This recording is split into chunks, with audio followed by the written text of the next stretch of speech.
시니어에게 도움이 되는 트렌드 라디오. 오늘 영상에서는 많은 어르신들이 실제로 체감하고 계신 기초연금 제도의 문제점과 이를 개선하겠다는 대선 공약과 연관지어서 보실 수 있게 말씀드릴 텐데요. 특히 기초연금 수급 시 감액되는 세 가지 제도 부부 감액, 국민연금 연계 감액, 소득 역전 방지 감액이 각각 어떤 기준으로 적용되는지 또 왜 논란이 되고 있는지를 구체적인 예시와 함께 설명드리고요. 이러한 기초연금이나 국민연금과 관련된 감액들은 일부 폐지하겠다는 공약이 나왔기에 꼭 끝까지 봐주시고요. 좋아요만 눌러주시고 바로 보러 가시죠. 기초연금 감액 제도를 설명드리자면 일단 먼저 기초연금 부부 감액 제도를 말씀드릴 텐데요. 현재 기초연금은 단독 가구 기준으로 최대 33만 4천 원 정도 지급되고 있습니다. 그런데 부부가 동시에 기초연금을 받을 경우 각각의 연금액에서 20%가 감액되어 한 사람당 약 26만 7천 원 정도만 수령하게 됩니다. 결과적으로 부부는 합산해서 약 53만 5천 원 정도를 받게 되는데 이는 단독 가구 2명이 각각 받을 경우의 총합인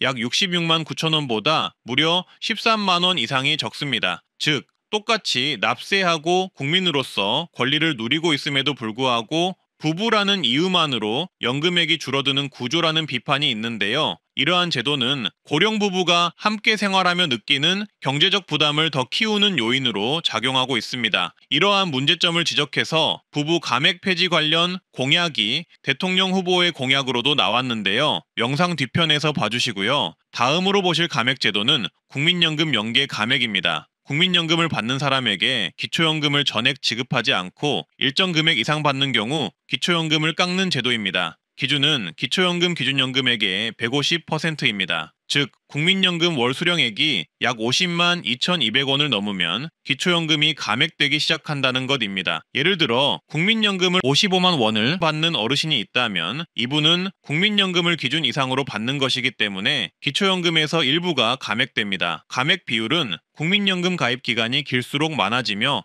최대 수십만 원까지 줄어들 수 있습니다. 이 제도는 국민연금을 많이 낸 사람일수록 기초연금을 적게 받는다는 불합리한 구조를 만들어냅니다. 오히려 열심히 국민연금 보험료를 낸 분들이 역차별을 받는다는 비판을 받기도 합니다. 일각에서는 성실히 납부한 사람들을 페널티 주는 거냐라고도 한다고 합니다. 사실 이게 기초연금을 받는 분들의 가장 큰 불만인 감액일 텐데 아쉽게도 이번 대선 후보들의 공약에 이 부분에 대한 언급은 없었습니다. 세 번째는 소득 역전 방지 감액 제도입니다. 이는 기초연금 수급자의 총소득이 비수급자보다 많아지는 상황을 방지하기 위해 만든 장치입니다. 즉, 기초연금을 받는 사람이 연금이나 기타 소득으로 인해 수급자보다 비수급자가 덜 받는 현상이 생기는 것을 막겠다는 취지입니다. 하지만 이 제도는 소득이 조금만 넘는 경우에도 기초연금에서 수십만 원이 감액되는 문제를 낳습니다. 특히 공적연금 외에 근로소득이나 사업소득이 있는 고령자에게는 소득 산정 방식이 복잡하고 감액 기준도 불명확하다는 지적이 많습니다. 예를 들어 근로소득이 150만 원이 있는 70세 어르신이 있다면 이 소득으로 인해 기초연금이 수만 원 감액될 수 있습니다. 이로 인해 일부 어르신들은 일하지 않거나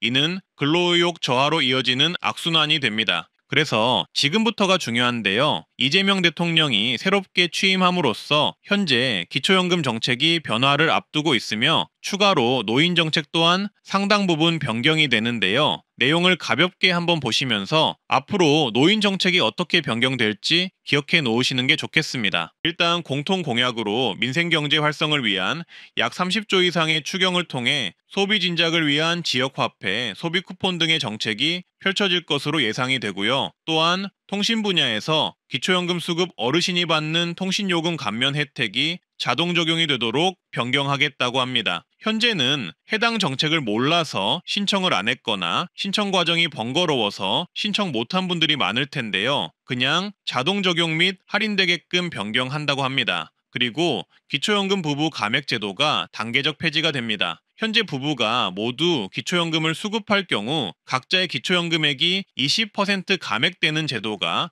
부부 감액 제도인데요. 이 감액 제도를 단계적으로 폐지하여 부부가 함께 더 넉넉한 노후 생활을 할 수 있도록 지원합니다. 그리고 일하는 노인에 대한 국민연금 감액 제도가 개선됩니다. 일하는 노인의 경우 국민연금이 감액이 되는 경우가 있는데요. 이 제도를 개선해서 국민연금 수령액이 줄어드는 현행 제도를 개선하겠다고 합니다. 그리고 간병비 공공부담이 확대됩니다. 고령자의 간병비 부담을 완화하기 위해 공공이 간병비를 부담하는 비율을 확대하여 개인의 경제적 부담을 줄이겠다 합니다. 그리고 임플란트 건강보험 적용 연령 하향 및 보장 개수가 확대가 됩니다. 어르신분들의 구강 건강을 위해서 임플란트 개수를 현재 2개에서 그 이상으로 확대를 한다는 것인데요. 해당 정책이 시행되면 기존에 2개만 임플란트 받았던 분들도 추가적인 임플란트 혜택을 받을 수 있을 것으로 보입니다. 그리고 무상 어르신 패스가 도입됩니다. 교통 정책인데요.